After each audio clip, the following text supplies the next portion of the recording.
السلام عليكم اخواني اخواتي. اليوم جيت وجدت لكم واحد الوصفه، هي عباره عن دسر خفيف، يعني بالنسبه للناس اللي كيحتاجوا الدايت.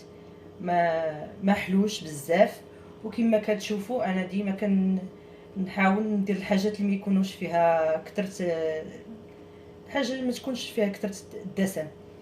عندنا ثلاثه الوصفات. الوصفه الاولى ديال الفراس او الفراوله، ديال البنان او الموز، والوصفه الثالثه تاع النعناع. غادي نحتاجو النشا، غادي نحتاجو السكر سنيده، غنحتاجو الحليب، وغنحتاجو الفاني، وهادو الكولورون ديال الطعام. غنبدا معكم الوصفه الاولى على بركه الله.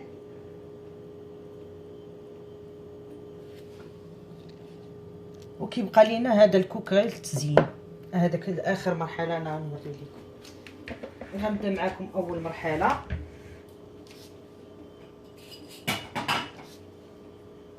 غادي ناخذ هاد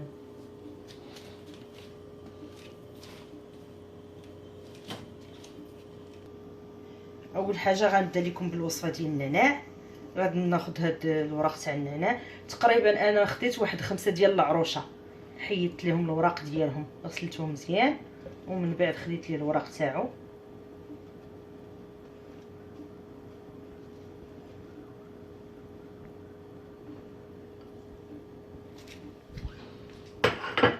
وغنضيف معاه نص كاس ديال تاع الحليب.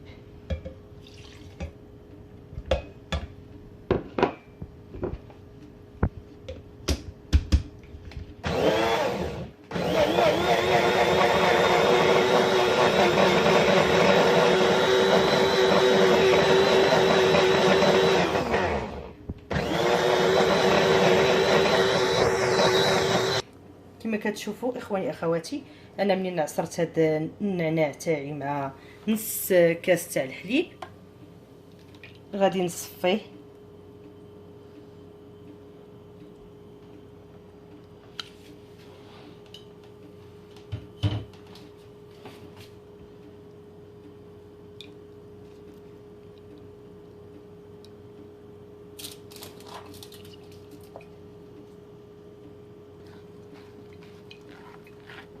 نصفيو من هذاك النعناع.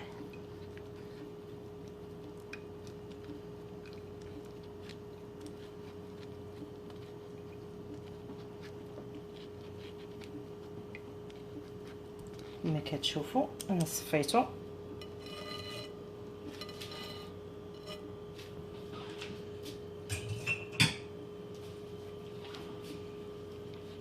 دابا غادي نزيد عليه كاس ديال الحليب.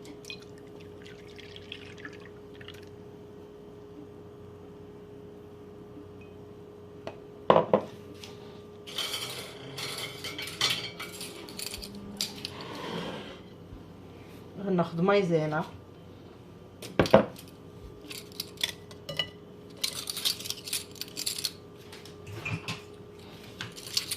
غنعبر 4 المعالق يكونوا قادين.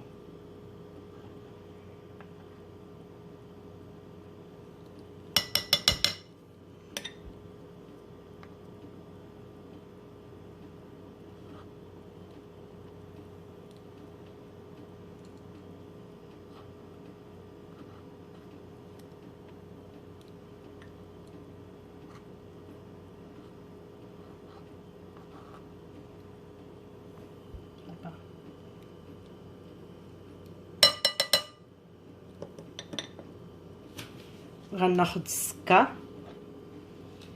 تعرفوا بان غندير 3 المعالق، واخا هكاك راه ما غاديش يجي حلو. بالنسبه للناس اللي عندهم السكري ما عندهم مناش يخافوا.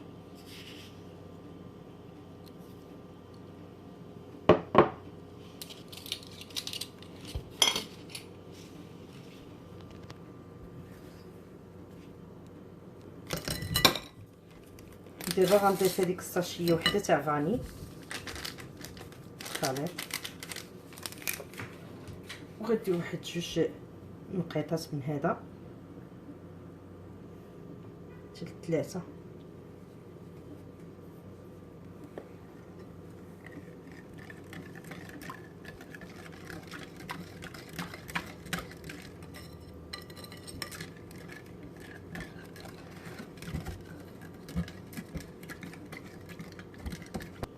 هانتوما اخواني اخواتي منين مزجت الخليط ديالنا كامل، دابا غادي نحطو في النار باش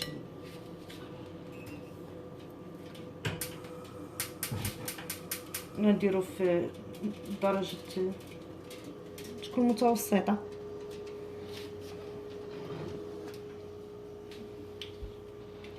نصب الخليط تاعي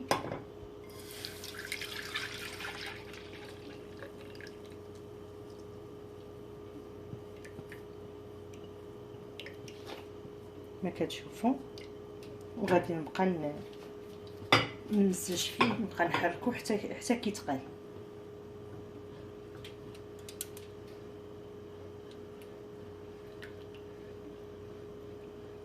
تبقاو تحركوا فيه حتى الخليط ديالكم صافي يتماسك.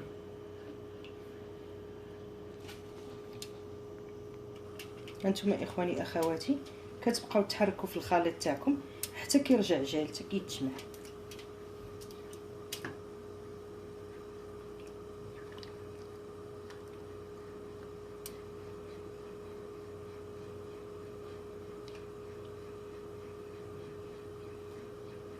اخواني اخواتي كتبقاو تحركوا في الخليط تاعكم حتى كيتجمع، كيولي بحال هذا الشكل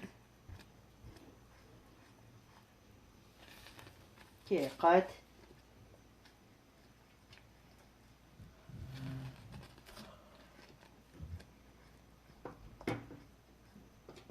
صافي وكتهزو من النار. دابا غنحطو في هذه، نتوما حطو فاش ما بغيتو.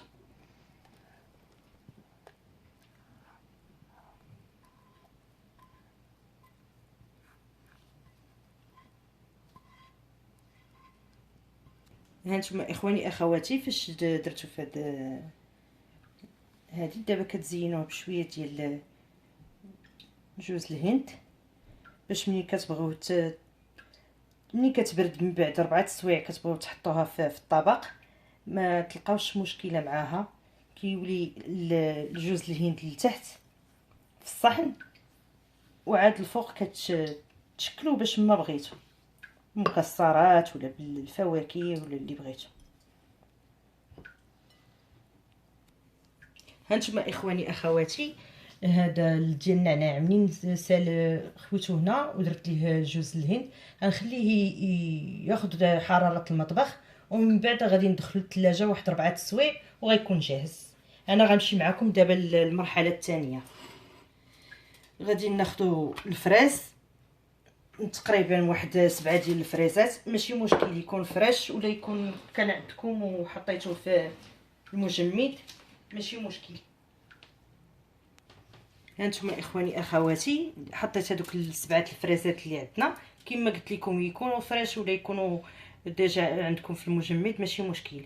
كنضيفوا معاهم حتى هما نص كاس ديال الحليب. هانتوما اخواني اخواتي منين العصير تاع الفريز مع الحليب درناه، هنا بالنسبه للفريز خاصكم تاخذوا نفس العبار. الا درتوا كاس ديال عصير الفراوله غديروا معاه كاس ديال الحليب. الا درتوا 2 كيسان غتزيدوا كيكونوا متعادلين، كي الفريز كي الحليب. دابا انا هنا استعملت كاس ديال الفريز، غادي نستعمل معاه كاس ديال الحليب.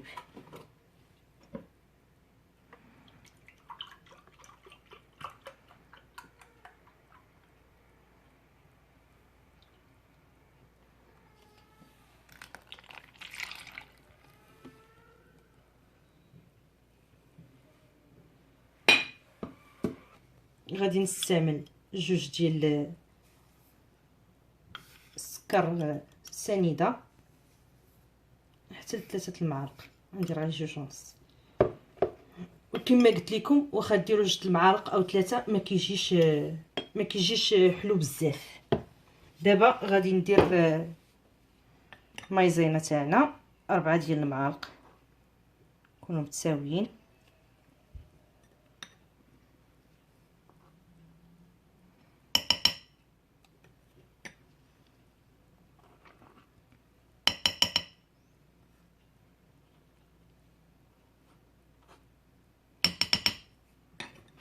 دابا من بعد غادي ندير واحد الساشيه تاع فاني،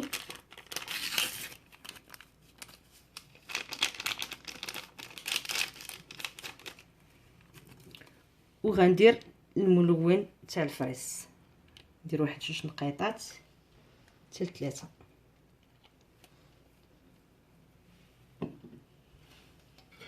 غنمزج الخليط خواتي. ملي كنمزجو الخليط مزيان كما العاده، ملي كنشعلو عليه النار كنشعلوها في المتوسط، وكنشدو هاد الفراوله تاعنا مع الحليب كنصفيوها باش يتنقصوا من هذوك الحبيبات تاع الفراوله. هانتوما اخواني اخواتي، من بعد ما صفينا الخليط ديالنا تاع الفراوله كنحطوه فوق النار وكنبقاو نحركوه حتى يجمد لينا الخليط تاعنا كيرجع لنا جاي. هانتوما اخواني اخواتي كما كتشوفوا هذا تاع الفراوله ديالنا ها هو منين جمد. انا غنديرو في هذا وغنزوقوه عاوتاني بالجوز تاع الهند.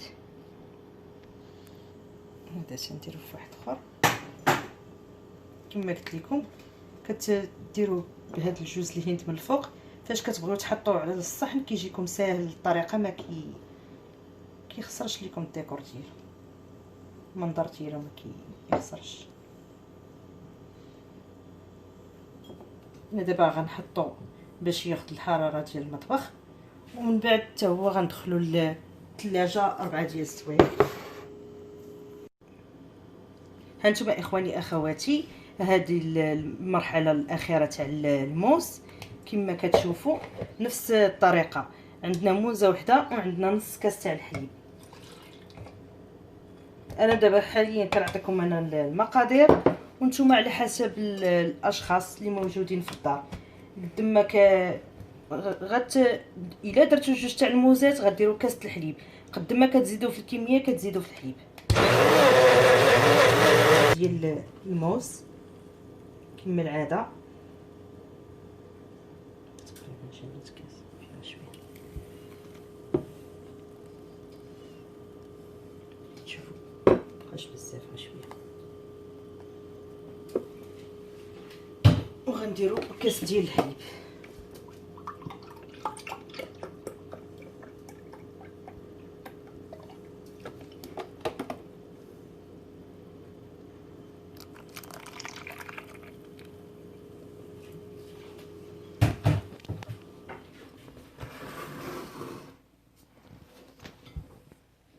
غناخذوا 4 المعالق ديال مايزينا كما العاده.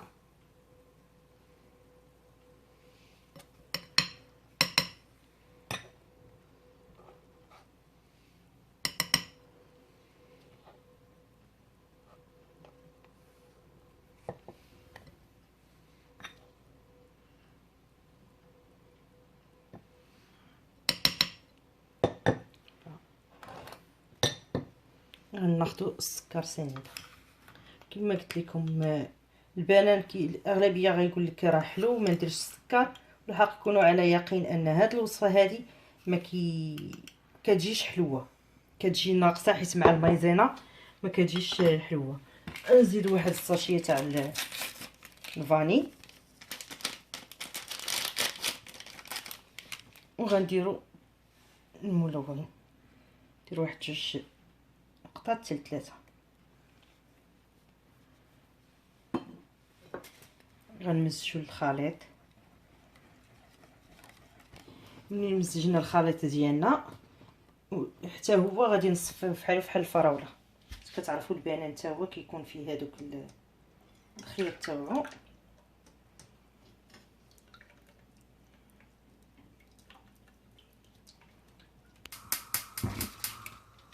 نتوما كما كتشوفوا اخواني اخواتي، ملي صفيت الموس هاد البقايا تاعو كنصفيو على قبل هاد التخت ديالو ما يبقاش ما يجيناش في الخليط ديالنا هذا. وغنكرروا نفس العمليه، كنبقاو نحركوا حتى كيرجع لنا جال، حتى كيجمد.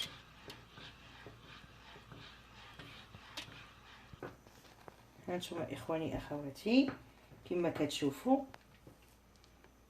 ها هو الدقيقات مازال تبقاو تحركوا حتى كيتجمع حتى ما يبقى السائل.